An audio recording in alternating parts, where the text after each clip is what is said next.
screen ya. Silahkan Kak. Oke.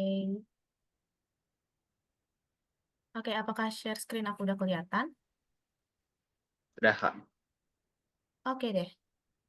Ya, jadi malam ini kita akan belajar tentang manajemen layanan TI dan kali ini aku akan mencoba ngerjain soal sekitar 2 tahun lalu. Soalnya buat soal yang tahun lalu tuh seingatku dikumpul, jadi kita nggak bisa ngerjain yang soal tahun lalu. Tapi dia itu soalnya mirip-mirip sama yang soal tahun lalu. Yang soal 2 tahun lalu ini mirip-mirip sama soal yang tahun lalu. Jadi kita akan mencoba bersama-sama mengerjakan soalnya. Oke, semuanya sudah siap ya. Nah, di eh, di soal tahun lalu itu sebenarnya cuma ada tiga soal dan menurutku termasuk yang gampang sih kalau kalian paham tentang dengan materinya dari yang diajarkan di manajemen layanan TI biasanya. Jadi, yang pertama kita akan langsung menjawab soalnya. Soal pertama adalah, dari studi kasus di atas, buatlah layanan TI dan tentukan value dari layanan tersebut. Nah, ini kan mengharuskan kita untuk baca nih ya, baca keseluruhan dari soal ini dulu. Nah, yang pertama kali kita harus lakukan adalah kita harus memahami dulu proses bisnis dengan cara membaca soal soal yang ada di sini dulu ya. Kita akan baca dari awal. Ya, PT Makmur Jaya telah berdiri selama 10 tahun yang menyediakan layanan jasa pembuatan furniture. Nah, layanan yang disediakan itu ada penjualan furniture yang udah jadi, terus juga ada custom furniture di mana pelanggan itu bisa dapat meminta dibuatkan furniture sesuai dengan kriteria yang diinginkan. Nah, kriterianya yang diinginkan yaitu bisa memilih warna, material, dan desain yang diinginkan oleh pelanggan tersebut. Nah, PT Makmur Jaya juga menyediakan beberapa buku katalog, ini ya, buku katalog dari produk yang pernah dibuat. Lalu juga ada customer service yang berada di showroom. Nah, customer service yang juga dapat dihubungi melalui telepon. Untuk pelanggan yang membeli produk dari PT Makmur Jaya, produknya dapat diantarkan ke lokasi plus 1 hari setelah pembayaran selama masih berlokasi di satu kabupaten. Jadi produknya itu bisa diantarkan langsung ke lokasi. Kalau masih satu kabupaten di letak toko dari PT Makmur Jaya. Nah, untuk pengantaran di luar area dikenakan biaya 50.000 per 10 kilometer terhitung dari luar area. Selanjutnya, untuk custom minimal pengerjaan selama 2 minggu. Dan paling lama 1 bulan tergantung tingkat kerumitan dan besarnya furniture tersebut yang akan di custom. Nah, di sini kan kita sudah tahu nih apa aja yang eh, proses bisnis apa aja yang sudah ada di PT Makmur Jaya ini. Nah, tipsku besok adalah kalau kalian mengerjakan dari MLTI ini adalah kalian scrambling aja apa yang kalian temukan. Misalnya, ini kalian garis bawahi, terus nanti langsung kalian tulis. Misalnya, proses bisnis dari PT Makmur Jaya itu penjualan furniture yang udah jadi, gitu misalnya. Penjualan furniture yang sudah jadi dan custom furniture. Terus selanjutnya pelanggan bisa memilih warna, bahan, dan desain ya tentu furniture custom tadi. Terus terdapat katalog dan juga customer service yang ada di showroomnya itu.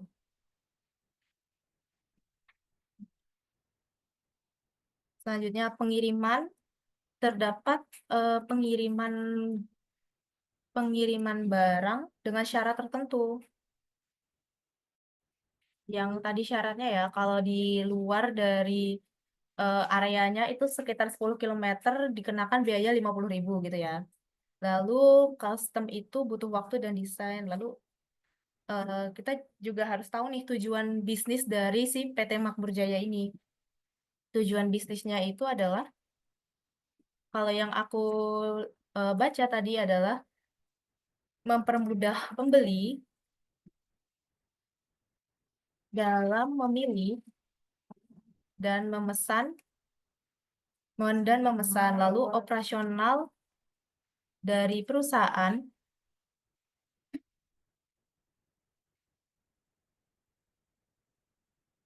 jadi lebih efisien. Ini ya, kan kita sudah dapat nih eh, tujuan bisnisnya dan juga proses bisnis yang ada di PT Makmur Jaya ini. Nah, selanjutnya kita akan mengidentifikasi nih apa kebutuhan atau masalah apa sih yang bisa kita selesaikan dari atau bisa mengefisiensi dari eh, proses bisnis yang ada di PT Makmur Jaya ini. Kita akan mengidentifikasi masalah dan kebutuhan.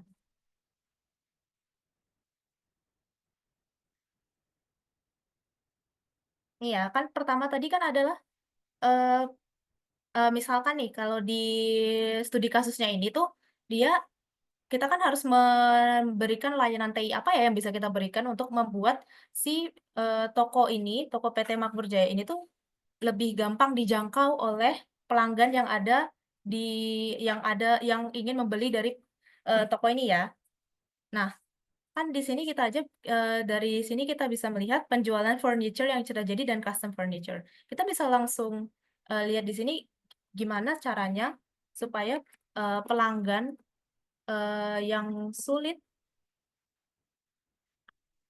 datang ke toko secara offline bisa memesan atau membeli.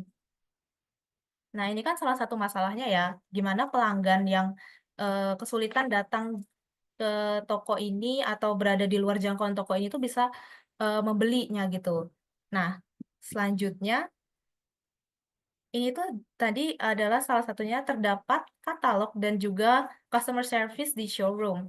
Nah, dan customer service-nya ini kan juga bisa ditelepon ya.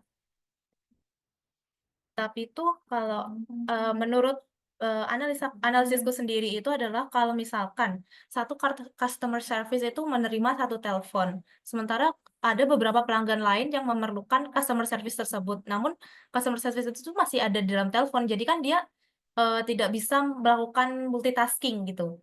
Nah, bagaimana tidak komunikasi lewat telepon itu terbatas jadinya dari si customer service.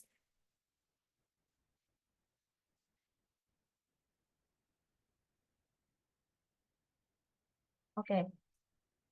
Ini sudah ada dua kebutuhan atau masalah. Kita lanjut lagi, yaitu misalkan, nah kan salah satu eh, salah satu syarat untuk customnya itu tuh dia butuh pengerjaan selama 2 minggu hingga paling lama 1 bulan, tergantung tingkat kerumitan. Masalahnya kita nggak tahu nih, kira-kira butuh berapa lama ya untuk barang kita ini di custom untuk sampai jadinya gitu. Jadi aku akan tulis ini tidak ada sistem tracking pesanan. Selanjutnya juga mungkin ini bisa sih ini tidak terdapat katalog online gitu misalnya untuk memudahkan pemesanan. Terus selanjutnya adalah di sini terdapat, nah ini kan di sini dituliskan kalau dia bisa mengantarkan ke lokasi 1 hari setelah pembayaran kalau masih ada di satu kabupaten dan dikenakan biaya 50.000 per 10 kilometer. Nah, eh, menurut analisisku ya, ini tuh penghitungan ongkos kirimnya ini tuh bakal rumit gitu, bakal susah dilakukan. Misalkan, oke lah kalau masih 20 kilometer, 30 kilometer masih bisa dihitung manual kan ya. Tapi kalau misalkan penghitungannya kayak 23 kilometer dari tempat atau 23,5 kilometer itu kan susah ya untuk penghitungannya harus misalkan 23,5 dikali 50.000 nanti hasilnya berapa dan masih harus ada biaya-biaya lainnya. Jadi menurutku itu termasuk masalah sih. Jadi penghitungan ongkos kirim yang masih dilakukan secara manual.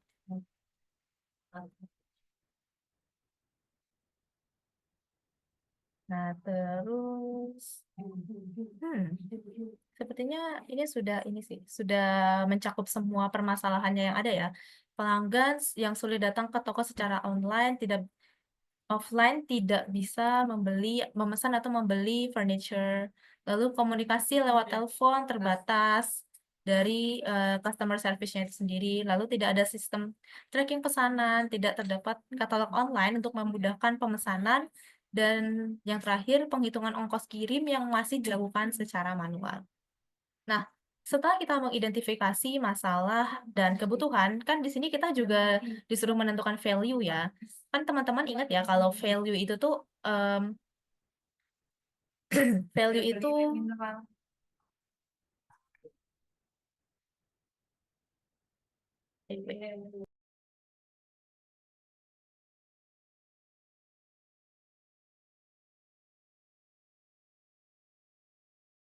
Oke, maaf ya teman-teman tadi kepotong sedikit. Nah, teman-teman kan ingat kalau value itu apa yang bisa dipotong dari cost yang harus kita berikan, apa yang bisa diberikan dari perusahaan atau toko ini untuk memudahkan pelanggan atau memberikan penilaian lebih terhadap toko tersebut ya. Nah, dari layanan-layanan ini, apa yang bisa dari layanan dan masalah yang ada ini, kira-kira apa ya yang bisa kita berikan? Maksudnya layanan TI apa aja yang bisa kita dapatkan dari sini? Nah, baru di sini kita akan membuat layanan TI dengan membuat layanan TI-nya dari permasalahan-permasalahan yang sudah kita rumuskan tadi. Nah, yang pertama itu adalah, kalau penjualan untuk masalah yang pelanggan yang sulit datang ke toko secara offline tidak bisa memesan atau membeli, ini jelas banget ya kita bisa membuat platformnya secara online untuk memudahkan pelanggan-pelanggan yang nggak bisa datang secara offline ke toko tersebut. Jadi yang pertama kali aku bikin layanan TI-nya adalah website atau aplikasi online yang terdapat katalog produknya. Nah, ini adalah layanan TI pertama. Terus yang kedua adalah komunikasi lewat telepon yang terbatas antara customer service dengan pelanggan. Nah, kalau misalkan nih, kalau untuk telepon kan cuma bisa satu customer service cuma bisa menerima satu telepon. Sementara kita butuhkan customer service itu bisa multitasking antara pelanggan satu dengan pelanggan lainnya. Nah, salah satu yang bisa kita buat adalah sistem live chat online. Ini bisa lewat WhatsApp atau langsung dari website atau aplikasi tersebut. Jadi customer service itu bisa langsung melayani beberapa pelanggan yang bertanya tanpa harus satu-satu gitu kan. Jadi kalau chatting bisa multitasking, satu customer service bisa untuk banyak pelanggan yang sedang bertanya. Next yaitu adalah tidak ada sistem tracking pesanan. Ini gampang sih. Jadi kita bisa membuat sistem pelacakan status pesanan atau order tracking system. Lalu juga tidak ada tracking pesanan, jadi kita bisa membuat status order tracking system. Jadi misalkan, oh apakah produkku ini lagi dibuat atau sudah dalam perjalanan atau masih masih belum dibuat, masih designing atau dan semacamnya. Jadi pelanggan tahu di mana sih pesanan mereka tuh sedang berada, lagi di proses apa nih pesanan mereka yang kan. Terus yang selanjutnya, penghitungan ongkos kirim yang masih dilakukan secara manual. Nah, kalau penghitungan secara manual dengan sistem, kita pasti bisa melakukannya. Jadi, sistem otomatisasi perhitungan ongkos kirim.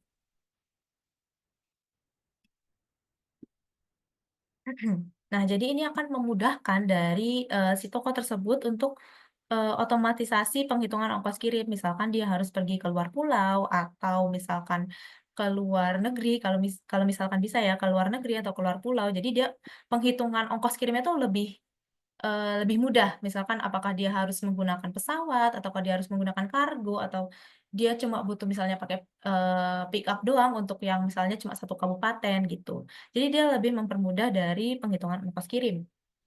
Nah, sesudah kita membuat layanan TI-nya yang ada di sini, oops, sorry. Nah, setelah kita membuat layanan TI-nya yang ada di sini, kita kerjakan yaitu menentukan value dari layanan tersebut. Akhirnya kita akan menentukan value dari layanan TI yang telah dibuat.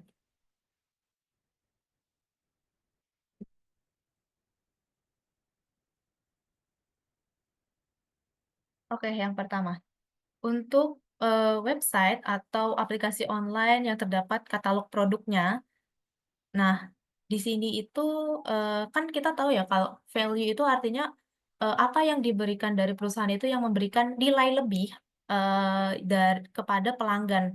Kayak, nah value itu kan subjektif ya, masing-masing berbeda ya untuk tiap orang. Jadi kalau misalkan kalian jawabnya antar orang-orang tuh bisa beda-beda gitu value-nya. Misalnya si A menganggap kalau website dan katalog itu meningkatkan aksesibilitas pelanggan, kalau yang si B bisa menjawab tentang website dan katalog itu bisa mempermudah melihat produk dan segala macamnya itu bisa beda-beda. Jadi kayak kalau misalkan besok kalian ada diskusi gitu, aku tadi jawabnya ini loh, menurut kalian tuh benar gak ya? Jadi kayak value itu subjektif ya. Jadi kayak bisa setiap orang bisa beda-beda value-nya gitu. Jadi jangan takut semuanya.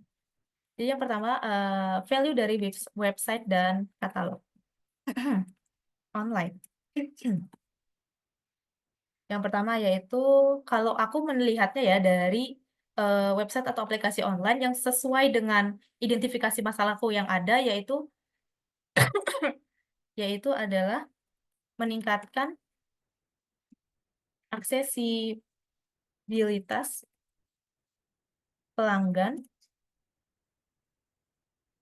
dalam melihat dan memesan produk. Nah, ini value yang aku dapatkan, yang menurutku aku dapatkan dari website dan katalog online ya dari PT Makmur Jaya ini. Jadi orang-orang yang pelanggan yang nggak bisa datang secara offline tuh tetap bisa melihat, bisa memesan produk. Jadi kayak meningkatkan aksesibilitas, lebih meningkatkan akses kepada orang khalayak banyak. Terus yang kedua yaitu sistem live chat online,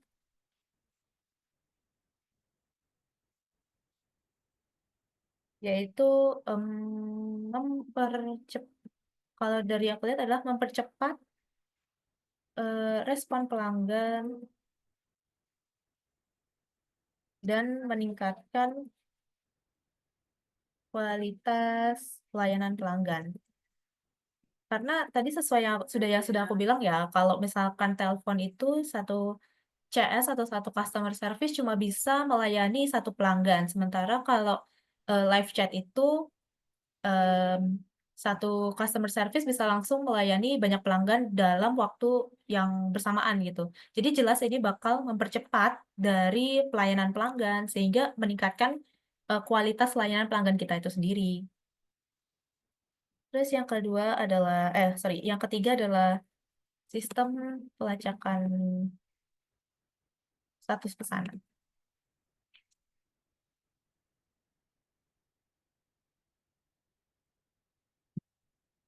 Nah, kalau dari sistem pelacakan status pesanan ini, aku melihatnya dia itu bisa meningkatkan transparansi dan kepercayaan pelanggan terhadap proses produksi yang dilakukan.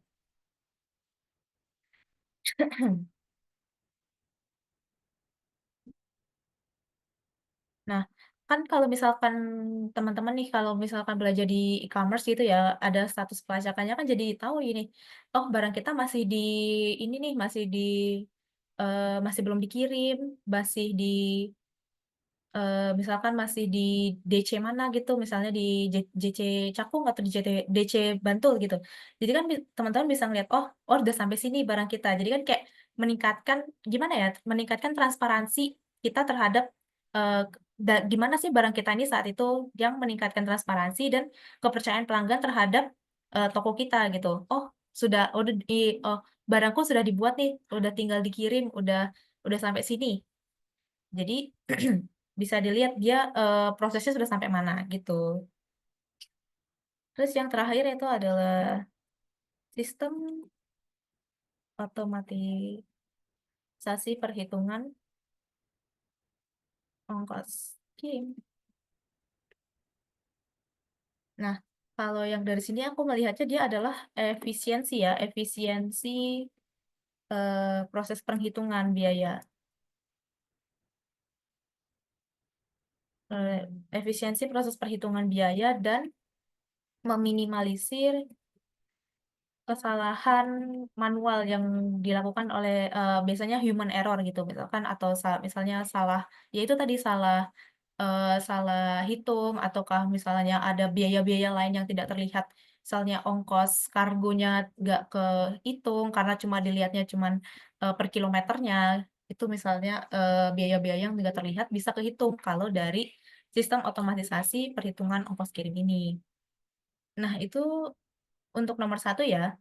Dari studi kasusnya itu kita sudah bisa membuat layanan TI-nya, lalu kita juga sudah bisa menentukan value yang ada dari layanan TI-nya. Jadi yang pertama teman-teman harus itu adalah tahu itu adalah proses bisnis dan tujuan bisnisnya apa sih dari studi kasus yang dimuat ini. Terus habis teman-teman tahu proses bisnisnya bagaimana dan apa saja yang bisa kita buat menjadi layanan TI yang bermanfaat. Nah, kita perlu juga identifikasi masalahnya untuk membuat layanan TI yang bermanfaat itu. Kira-kira apa ya dari masalah-masalah ini yang bisa kita kita buat menjadi layanan TI yang baik gitu. Nah, dari layanan TI ini baru kita bisa melihat value atau hal-hal apa saja yang memberikan nilai lebih pada layanan TI tersebut. Ngomong-ngomong, aku ngejelasinnya kecepatan gak ya? Kalau kecepatan ngomong aja.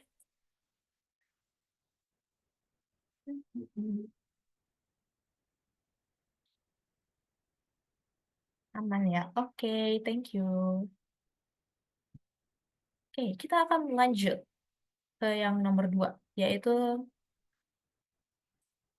setelah membuat layanan TI, tentukan siapa yang menjadi user, customer, dan supplier.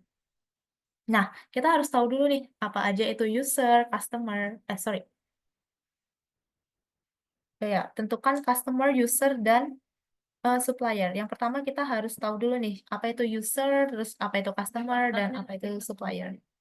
Nah, yang pertama, kita akan kenali dulu ya customer. Jadi, customer itu yang mana sih? Nih ya, customer itu adalah orang menggunakan layanan, yang menggunakan layanan dan mendapatkan manfaat langsung.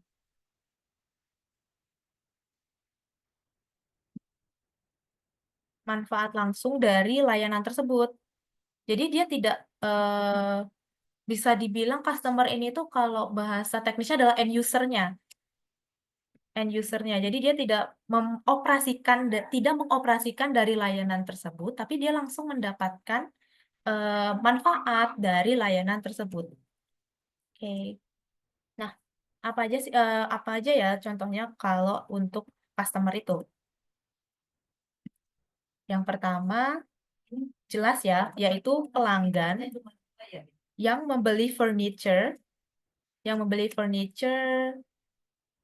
jadi atau furniture custom gitu misalnya. Oke, ini adalah orang yang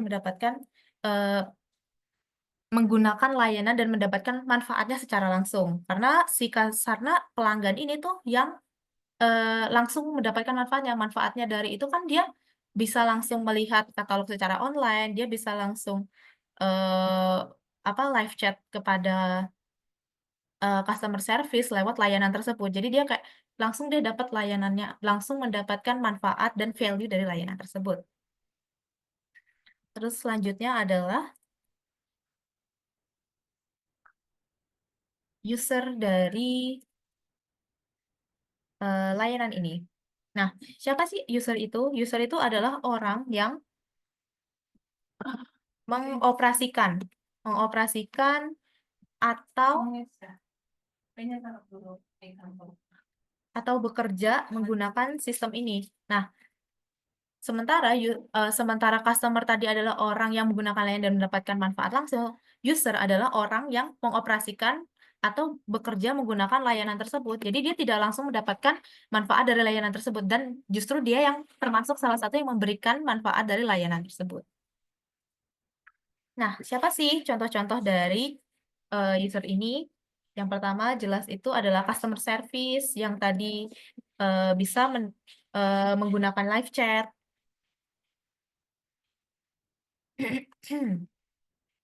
Lalu juga ada staf produksi nih, staf produksi yang bisa melihat detail pesanan. Terus ada juga staf pengiriman yang dia juga yang mengakses sistem untuk melihat alamat dan menghitung ongkos ya. Dan menghitung ongkos kirim. Lalu juga ada, oke, lalu juga ada misalnya admin toko atau operator yang mengelola database dan memproses transaksi. Nah, ini adalah orang-orang yang orang-orang yang mengoperasikan atau bekerja menggunakan layanan dan memberikan manfaat kepada customer. Lalu yang terakhir adalah supplier.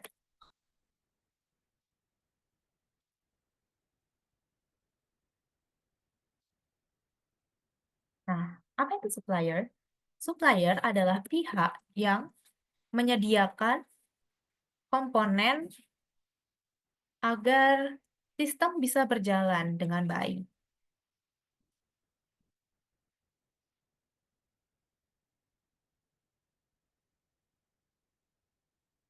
Siapa aja sih dari supplier-supplier ini kalau dari studi kasus yang ada? Yang pertama jelas ya, kan ini sistem yang dibangun menggunakan sistem ini dibangun oleh tim-tim IT dan juga nanti bakal di-maintenance oleh tim-tim IT atau dipelihara sistemnya oleh tim IT. Jadi contohnya adalah tim IT yang membangun dan memelihara sistem. Terus selanjutnya adalah pemasok nih, pemasok bahan baku dari furniture-nya ini. Terus lalu ada misalkan mereka harus menggunakan kurir. Nah, kurir itu tuh termasuk dari supplier, pihak kurir atau pengiriman. Nah, ini kalau eksternal ya, kalau misalkan harus menggunakan kurir.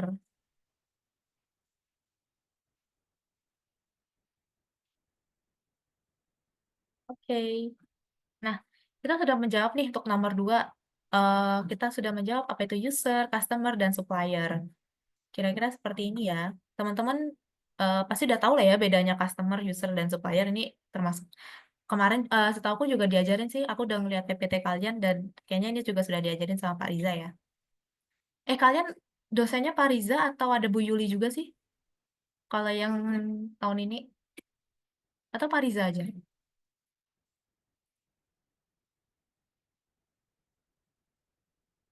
Wow, Pak Riza semua. Oke, semangat ya kalian. Semoga besok soalnya masih sama seperti yang ini.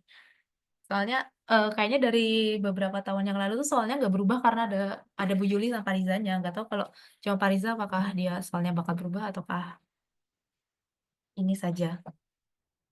Oke, tidak apa-apa. Kita lanjut ke soal nomor 3. Nah, menggambarkan skema antara provider, customer yang ada di studi kasus. Nah, sepertinya kali ini aku harus menggunakan sorry, menggunakan shapes. Ya, jadi langsung di sini ya. Nah, kalau aku sih kemarin ngerjainnya adalah apa yang sudah aku ketahui, apa yang sudah aku ketahui dulu bakal aku tulis di antara provider dan customer. Jadi misalkan ya kan di sini kita sudah tahu nih ada usernya, ada customernya, ada suppliernya. Jadi aku bakal yang udah pasti ada dulu gitu. Misalnya yang pertama itu jelas ada dari staff, oops, oh beneran, staff, terus admin, terus juga operator atau staff, admin atau customer service ya, CS gitu. Nah, ini nanti bisa menjadi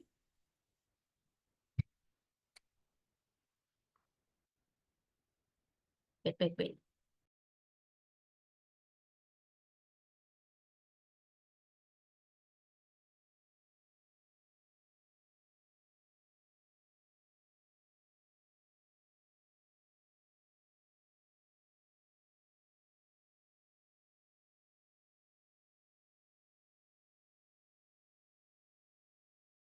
Sebentar, aku harus menggambarkannya.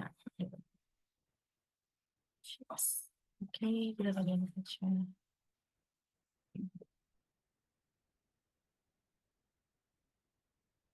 Terus, misalkan di sini misalnya IT departemennya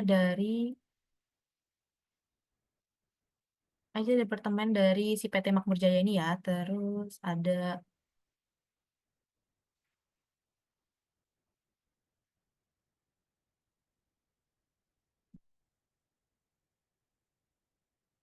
misalkan di sini adalah staff, terus CS, terus admin dari si PT Makmur Jayanya ini. Nah, ini kan antara dua ini tuh kan sudah pasti ya mereka adalah eh, internal customer dan internal service provider.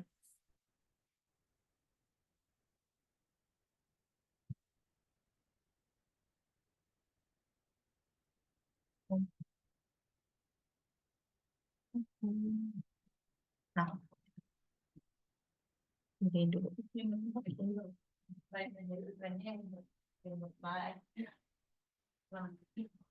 Ini, ini adalah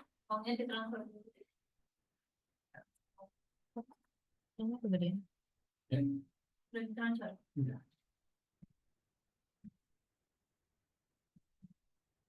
Ini adalah internal service provider. Jadi provider service yang ada di internalnya gitu. Nah,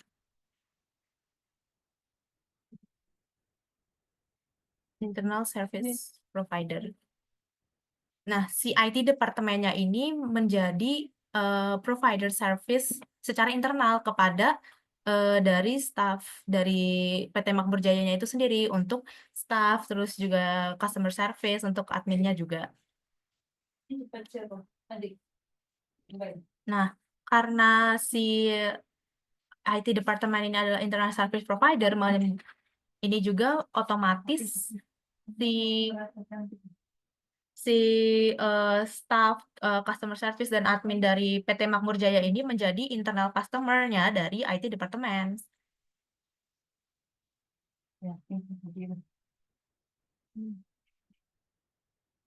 Tunggu sebentar ya, teman.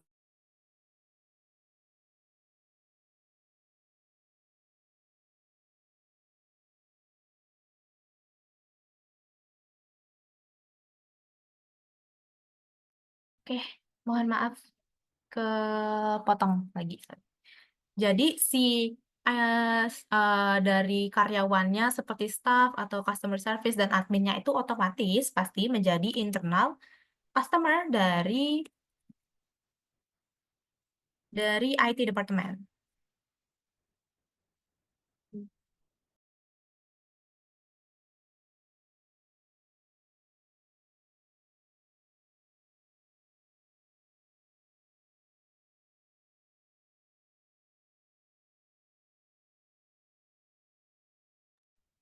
Oke.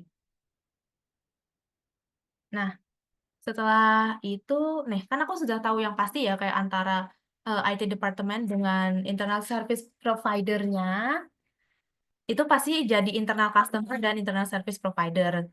Terus selanjutnya adalah dari customer-nya mereka, customer PT Makmur Jaya ini.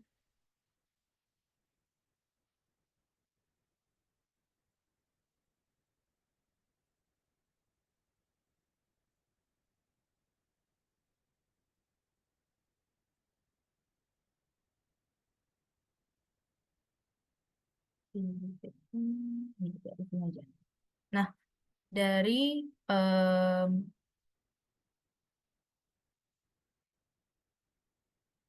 customer,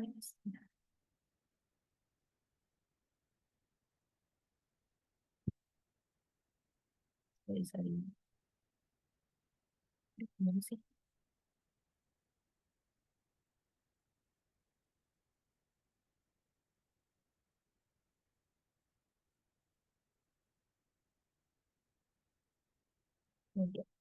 Oke. Nah, misalkan dari customer PT Makmur Jaya.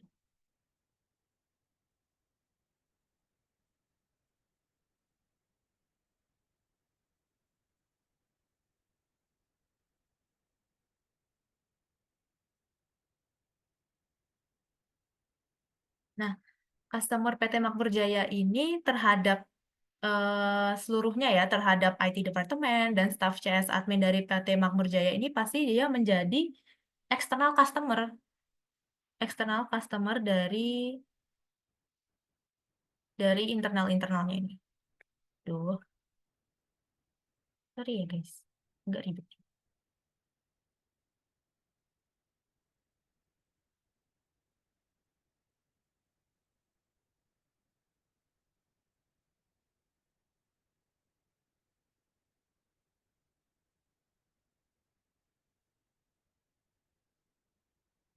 Ada. Sebentar, aku harus ngecas dulu.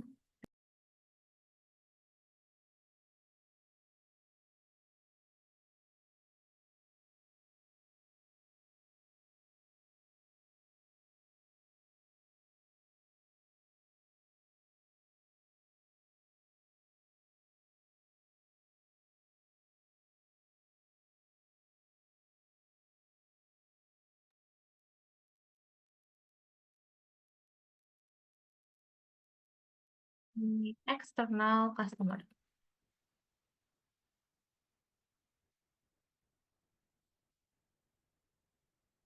Jadi customer dari PT Makmur Jaya ini, customer yang membeli furniture, yang melihat-lihat katalog, itu pasti menjadi external customer dari PT Makmur Jaya ini. Oke, kita pindah dulu. Itu. Nah, karena dia menjadi external customer, pastinya si PT Makmur Jaya ini menjadi external external service provider terhadap para customernya.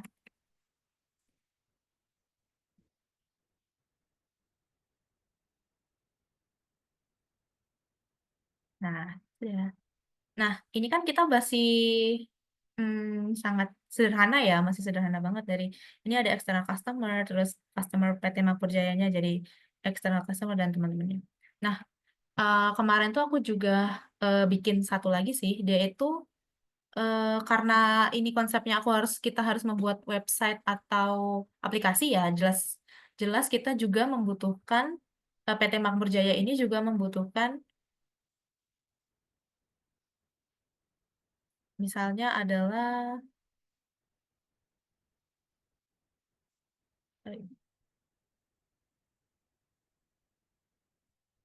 cloud service gitu misalnya. Cloud services. Ya, untuk misalnya untuk hosting dari aplikasi atau websitenya si eh, PT Makmur Jaya ini. Oke, aku kayaknya pendangin ke bawah deh. Nah, nanti kayaknya aku benerin semua aku kasih ke kalian. Oke.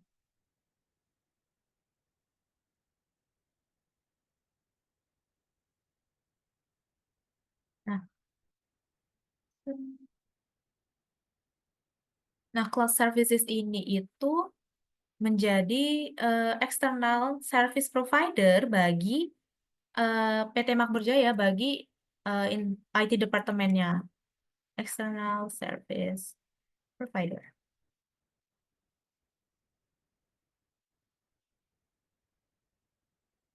Mhm.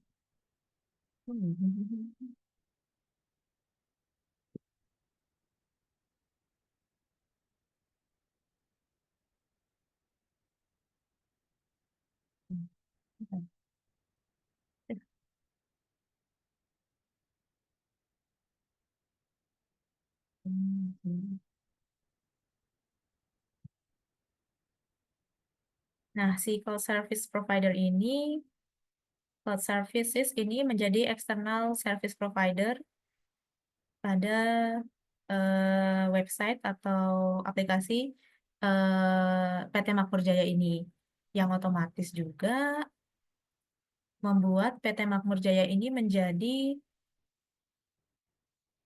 external customer dari cloud services. Begitu.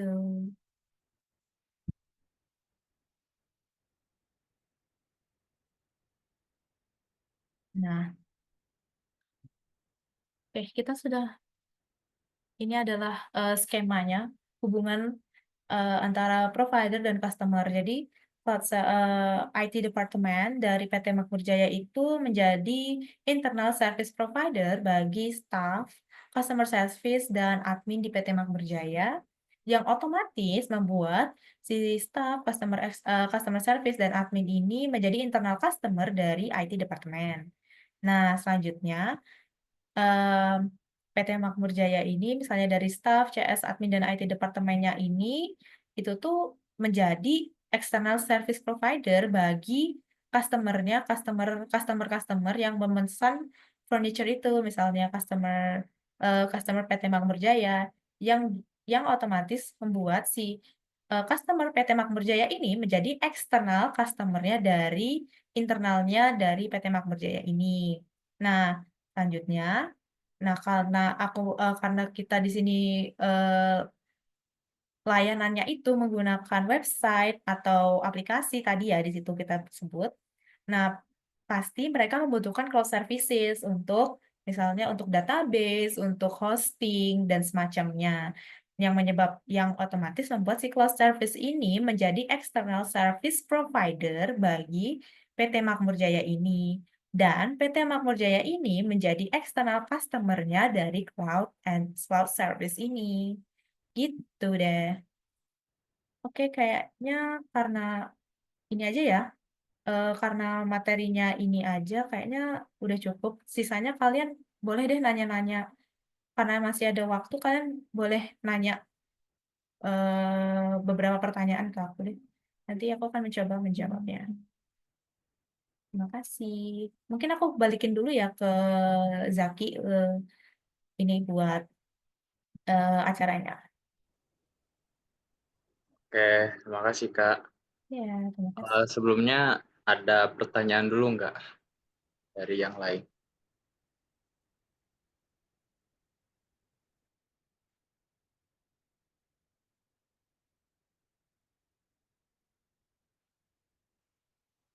Silakan Kak Barita David ya, boleh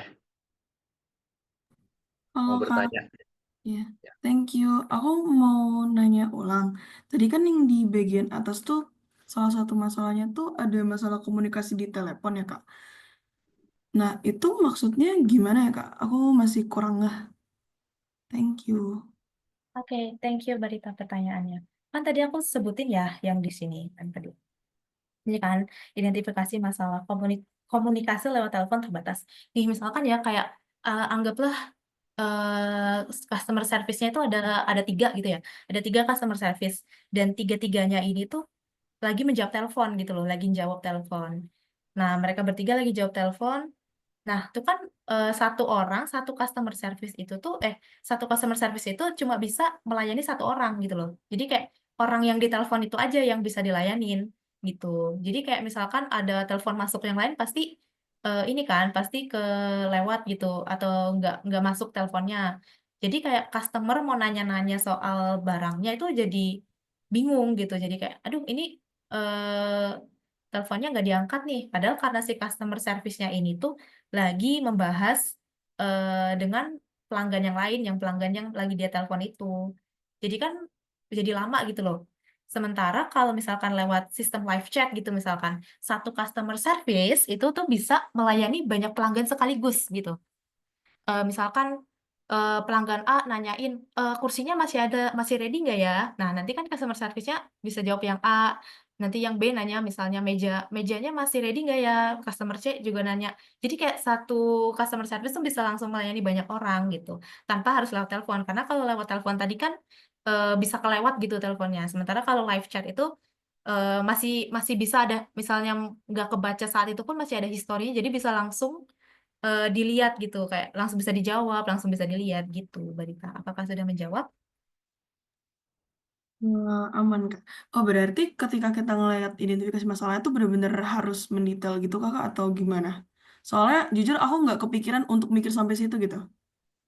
Oh kalau itu tuh kemarin ya waktu aku ujian MLTI ini tuh bener-bener aku pertama aku ini sih yang aku tadi bilang kan baca dulu studi kasusnya terus kayak dari studi kasus ini tuh kira-kira apa sih masalahnya yang bakal dialamin. Jadi kayak aku nempatin diriku sebagai customer gitu.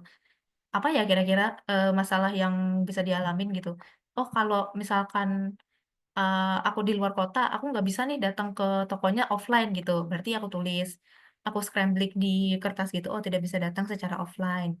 Terus komunikasi lewat telepon terbatas. Jadi kayak aku tulis sebanyak-banyaknya sih identifikasi masalah saat itu.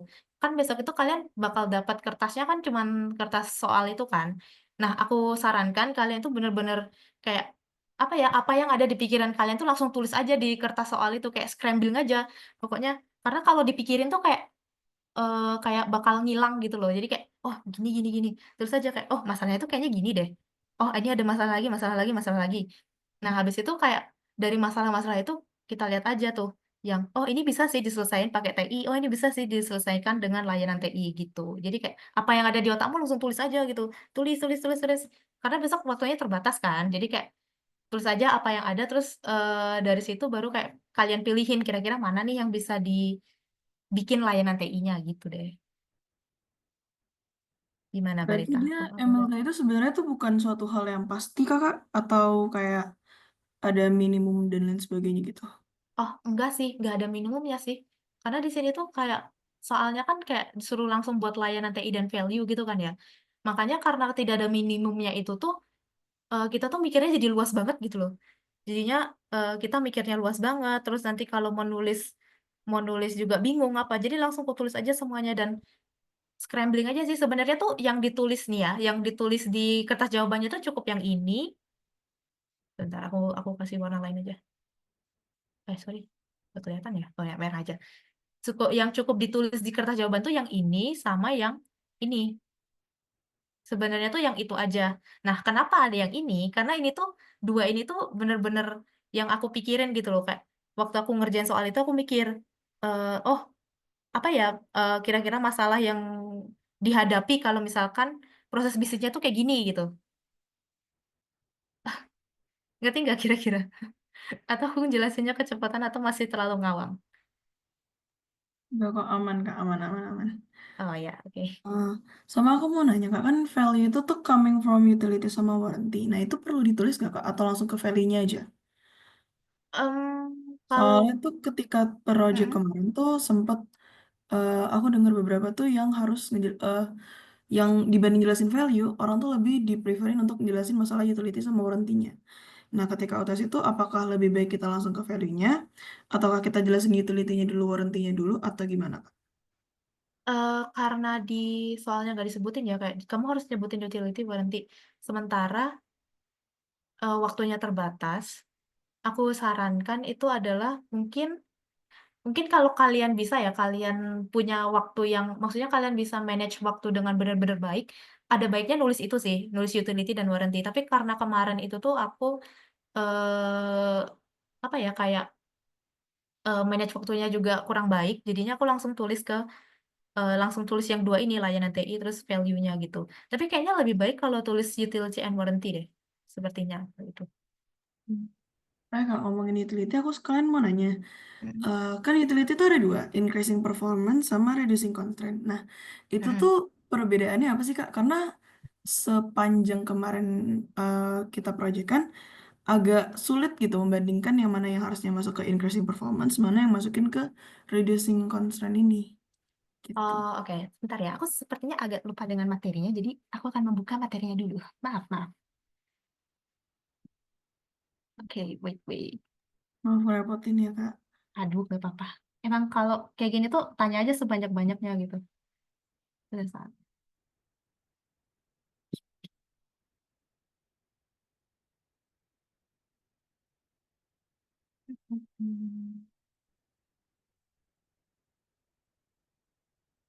Increasing performance dan reducing constraints.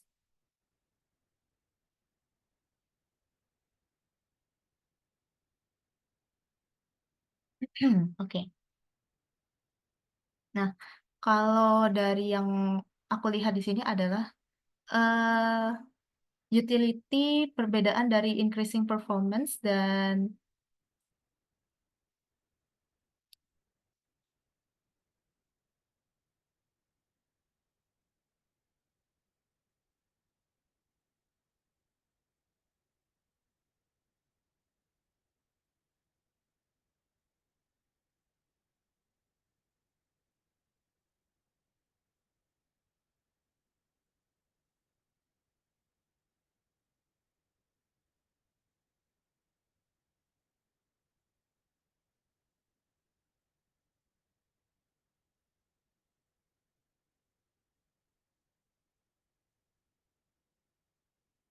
halo, apakah suara aku kedengeran? Tadi kayaknya aku tadi ngomong kedengeran nggak ya? Gitu, Kak. Oh, sorry. Oke,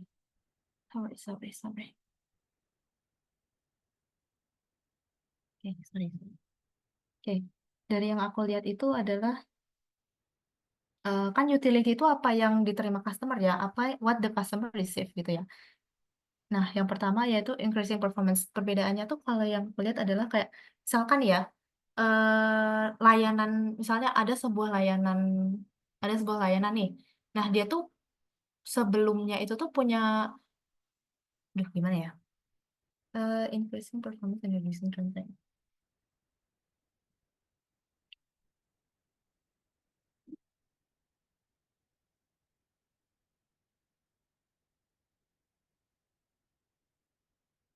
Kalau increasing performance itu tuh layanan itu tuh sudah memiliki kemampuan itu. Misalnya ada sebuah layanan pesan, misalnya kayak WhatsApp gitu ya, WhatsApp.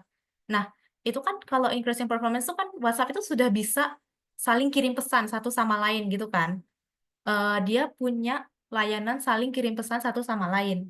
Nah, increasing performance-nya apa? Dia itu bisa mengirim pesan kapan saja. Jadi kayak layanan yang sudah ada itu tuh kayak di-increase, di-upgrade gitu loh. Di-upgrade misalnya kalau dulu pakai SMS cuman bisa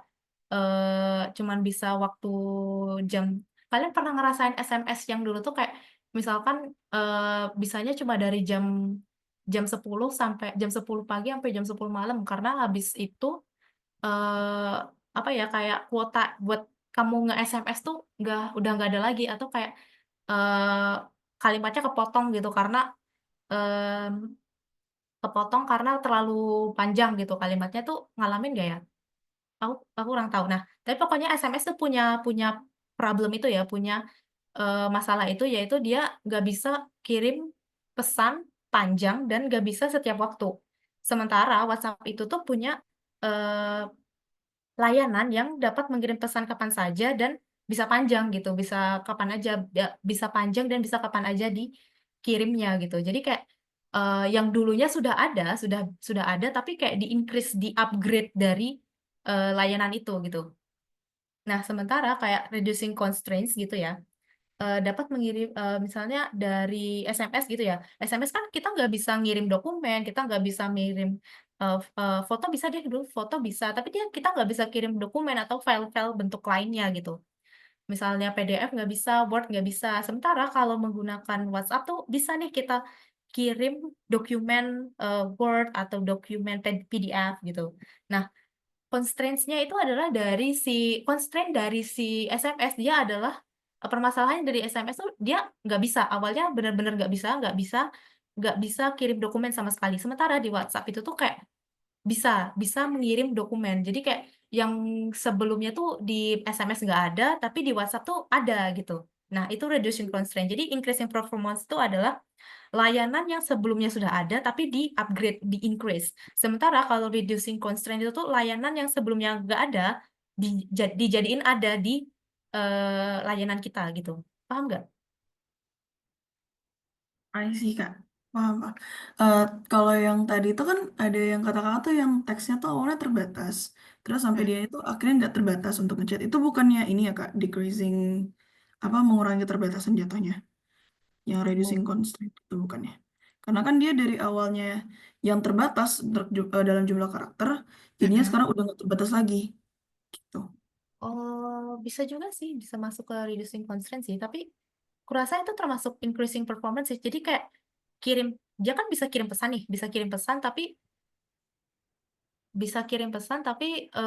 terbatas dengan jumlah kata gitu kan. Bisa sih kirim pesan, tapi terbatas jumlah katanya gitu. Nah, kita increase, kita upgrade gitu loh. Kita upgrade, jadinya nggak terbatas. Ngerti nggak sih? Jadi sebenarnya layanan kirim pesan itu sudah ada, tapi kayak ya udah terbatas gitu. Ya, untuk menghilangkan batasannya gitu, berarti bukan. Berarti nggak semua yang menghilangkan batasan itu bagian dari reducing constraint. Hmm. Kah?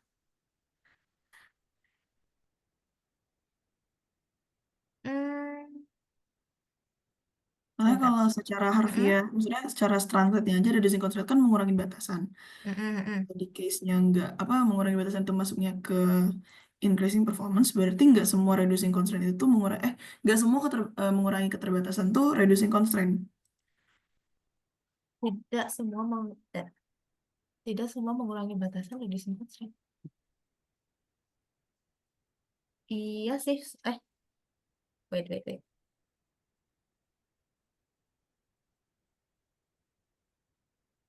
Kamu nanyanya sangat serius. Sebentar ya, aku mikir dulu.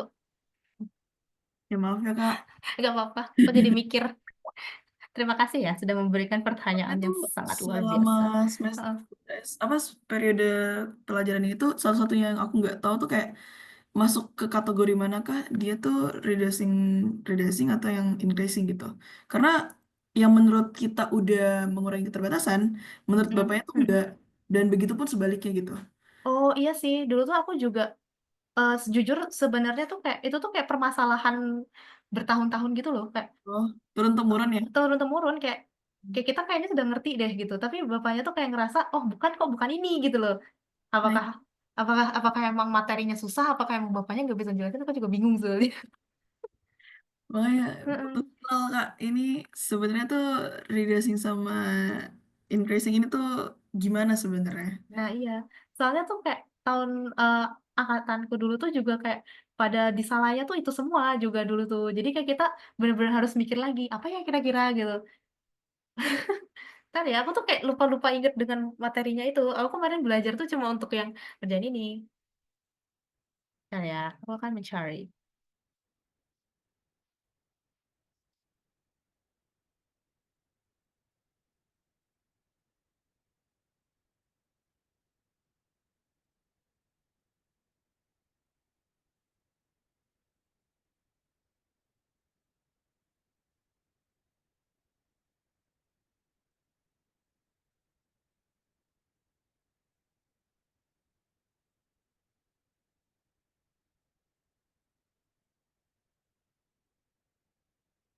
Ntar aku nyari PPT ku yang dulu ya.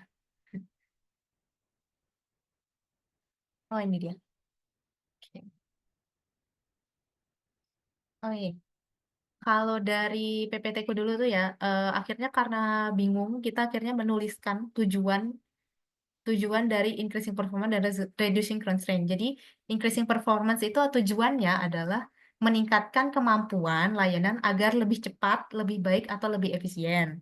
Sementara reducing constraint yaitu menghilangkan hambatan yang memperlambat atau mengganggu layanan. Nah, bahkan dari tujuannya aja tuh kayak dia nyerempet-nyerempet gitu kan, tapi sebenarnya beda. Nah, contohnya yang untuk increasing performance gitu. Misalnya menambah bandwidth internet atau upgrade server, meningkatkan respon dari customer service. Sementara untuk yang reducing constraint yaitu menghilangkan mengatasi overload system atau mengurangi eh, mengurangi ketergantungan manual dengan menghilangkan ketergantungan manual dengan sistem yang lebih otomatis. Jadi increasing performance itu meningkatkan kemampuan layanan antara agar lebih cepat atau lebih baik atau lebih efisien. Sementara reducing constraints itu yaitu menghilangkan hambatan yang memperlambat atau mengganggu layanan. Jadi kayak increasing performance itu sepertinya kata kuncinya tuh ada di misalnya ya, contohnya adalah increasing performance itu kata kuncinya adalah meningkatkan kecepatan internet, meningkatkan uptime, menyediakan fitur, memberikan respon cepat dan semacamnya. Sementara kalau reducing constraints itu kata kuncinya kalau misalkan reducing constraint adalah mengurangi antrian, mengatasi bottleneck, menghilangkan dan mengurangi. Jadi kalau reducing constraints ya, reducing constraints itu dia kayak kata kuncinya atau kata awalnya itu pasti antara mengurangi, mengatasi atau menghilangkan. Sementara kalau increasing performance itu tuh kata kuncinya yaitu meningkatkan, menyediakan atau memberikan gitu. Nah, jujur sampai saat ini aku kayaknya paham perbedaan dari reducing constraints dan increasing performance itu cuman itu. Gimana Barita? Kak, boleh ulang nggak tadi gitu, 3 kata ajaibnya tadi? Nah, ya, 3 kata ajaib untuk increasing performance ya. Meningkatkan, menyediakan, memberikan. Jadi misalkan meningkatkan kecepatan internet, menyediakan fitur apa gitu, memberikan respon cepat. Nah, itu adalah increasing performance. Sementara kalau reducing constraints, mengurangi hambatan, menghilangkan atau meminimalisi batasan, itu adalah kata kuncinya adalah mengurangi, misalnya mengurangi antrian permintaan layanan. Terus mengatasi bottleneck, mengurangi, mengatasi, menghilangkan. Nah, itu adalah dari reducing constraints. Kalau yang aku lihat dari PPT ku tahun lalu. Gimana? Ya, ya gitu lah Kak. Iya, jujur aku juga masih apa kayak mereka berdua tuh kayak saling nyerempet, tapi itu beda gitu. Iya, bedanya tuh kan tipis kan Mm-mm. agak nggak kelihatan gitu, makanya bingung. Nah, itu dia kayak jujur sampai sekarang tuh kalau aku nanya sama teman-temanku tuh kayak perbedaan itu tuh kayak mereka masih bingung juga kayak kita semua tuh bingung gitu kayak kayaknya tuh kita udah bener deh ngomongnya kayak gini gitu. Tapi kayak oh ternyata bisa salah gitu. Ya, memang banyak sekali. Tapi dari PPT ku yang tahun lalu tuh emang 3 kata itu sih yang bisa membedakan antara increasing performance sama reducing constraint gitu.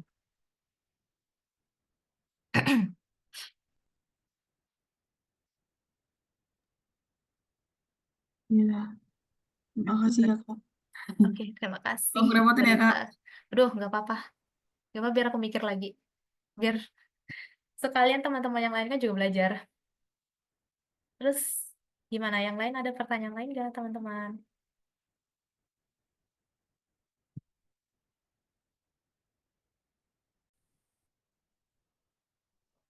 Silahkan kalau ada pertanyaan yang lain.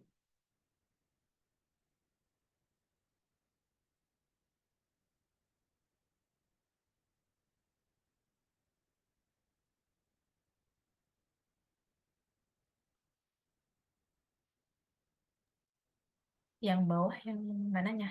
Yang paling bawah ini.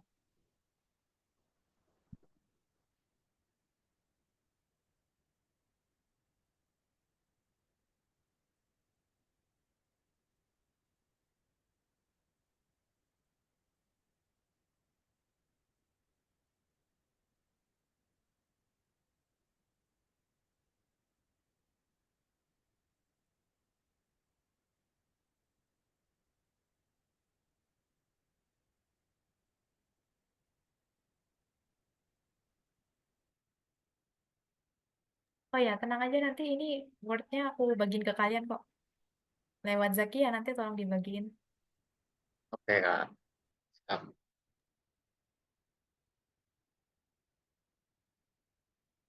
Ini ada yang mau bertanya lagi nggak? Atau sudah cukup?